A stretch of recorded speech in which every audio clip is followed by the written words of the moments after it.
வணக்கம். இது தடம் நியூஸின் இரவு நேர செய்திகள். செய்தி ஆசிரியர் அரியராசா தினேஷ், வாசிப்பவர் மதுஷ்யா மகேந்திரன். முதலில் தலைப்புச் செய்திகள். ஓய்வூதிய கொடுப்பனவு தொடர்பில் வெளியான முக்கிய அறிவிப்பு. புலமை பரிசில் மாணவர்களுக்கு பரீட்சை திணைக்களத்தின் விசேட அறிவிப்பு.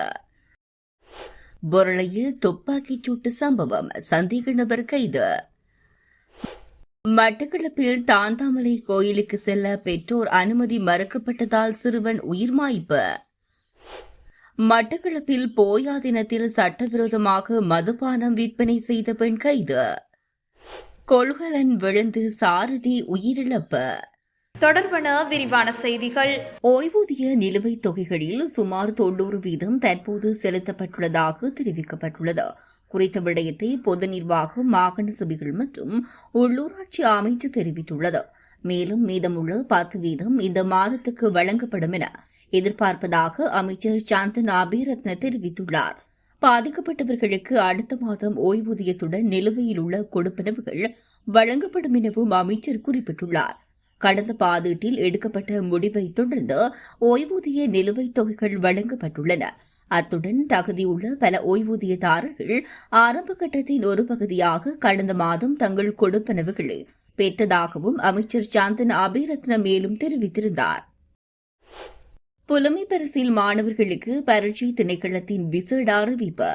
அவர் மேலும் தெரிவிக்கையில், பரீட்சை காலை 9:30 மணிக்கு தொடங்கும். இருப்பினும் அனைத்து மாணவர்களும் காலை 8:30 மணிக்குள் அந்தந்த பரீட்சை மையங்களில் இருக்க வேண்டும் என பரீட்சைகள் ஆணையாளர் நாயகம் இவ்வாறு குறிப்பிட்டுள்ளார். மாணவர்கள் காலை 9 மணிக்குள் பரீட்சை மண்டபத்தில் அமர வேண்டும். இரண்டாவது வினாத்தாள் முதலில் மாணவர்களுக்கு வழங்கப்படும்.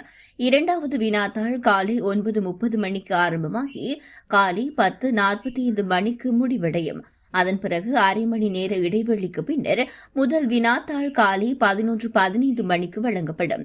இந்த வினாத்தாள் 1 மணி நேர கால அளவு கொண்டது. அதன்படி அந்த வினாத்தாள் மதியம் 12:15 மணிக்கு முடிகிறது. அதன்படி முழு பரீட்சை மதியம் 12:15 மணிக்கு முடிவு பெறும். தேர்வின் போது ஏதேனும் அவசர நிலைகள் ஏற்பட்டால் 117 என்ற எண்ணை அழைத்து முறைப்பாடு அளிக்கலாம். இதற்காக ஒரு சிறப்பு திட்டம் செயல்படுத்தப்பட்டுள்ளது என பரீட்சைகள் ஆணையாளர் நாயகம் AKM இந்திகா குமாரி குறிப்பிட்டுள்ளார். பொருளை பகுதியில் நடந்த துப்பாக்கிச் சூட்டு சம்பவத்தில் தொடர்புடையதாக சந்தேகிக்கப்பட்ட ஒருவர் இன்று காலை கைது செய்யப்பட்டுள்ளார் என போலீஸ் ஊடகப் பிரிவு உறுதிப்படுத்தியுள்ளது.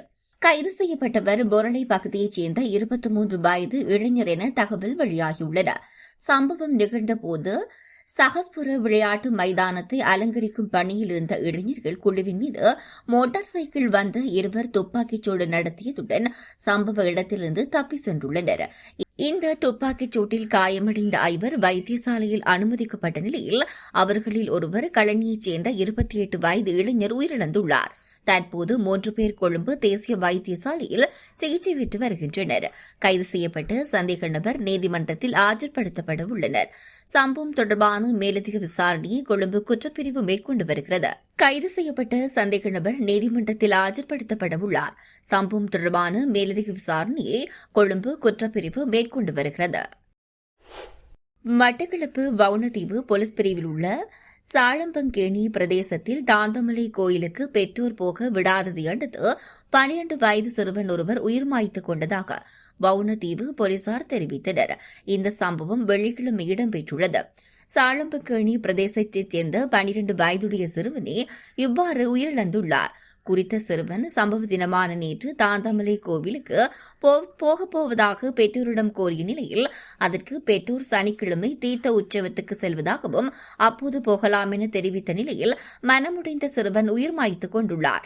இதனை அடுத்து சிறுவனின் சடலம் மீட்கப்பட்டு மட்டு போதனா வைத்தியசாலையில் பிரேத பரிசோதனைக்காக ஒப்படைக்கப்பட்டுள்ளது. இது தொடர்பான மேலதிக விசாரணைகளை வவுணதீவு போலீசார் மேற்கொண்டு வருகின்றனர். போயா தினத்தில் சட்டவிரோதமாக மதுபானம் விற்பனை செய்த குற்றச்சாட்டில் மட்டக்களப்பு தலைமையக போலீஸ் பிரிவில் உள்ள புன்னைச்சேலை பிரதேசத்தைச் சேர்ந்த பெண்ணொருவர் வெள்ளிக்கிழமை கைது செய்யப்பட்டுள்ளார். புன்னைச்சோலை பகுதியில் சட்டவிரோதமாக மதுபானம் விற்பனை செய்யப்படுவதாக போலீசாருக்கு ரகசிய தகவல் கிடைத்துள்ளது.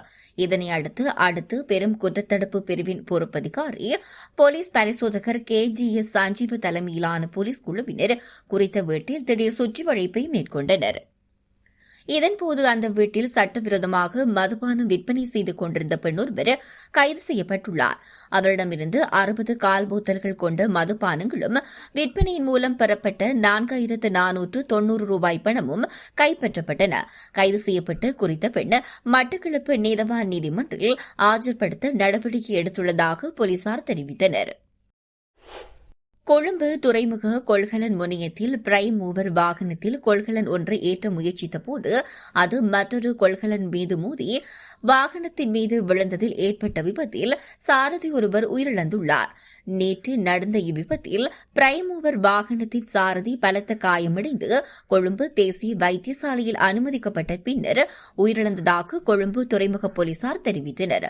உயிரிழந்தவர் தெடிகமவைச் சேர்ந்த 36 வயது நபர் என அடையாளம் காணப்பட்டுள்ளார். கொள்கலனை இயக்கிய இயந்திர இயக்குநரை போலீசார் கைது செய்துள்ளனர். இச்சம்பவம் தொடர்பாக கொழும்பு துறைமுக போலீசார் மேலதிக விசாரணைகளை மேற்கொண்டு வருகின்றனர். இதுபோன்ற செய்திகளை தெரிந்து கொள்ள தடம் நியூஸ் சேனலை சப்ஸ்கிரைப் செய்து அருகில் உள்ள பெல் பட்டனை கிளிக் செய்யுங்கள். மேலும் இதுபோன்ற செய்திகளை உடனுக்குடன் தெரிந்து கொள்ள தடம் FM.com என்ற இணையதளத்தின் வாயிலாகவும் எங்களுடன் இணைந்து கொள்ளுங்கள்.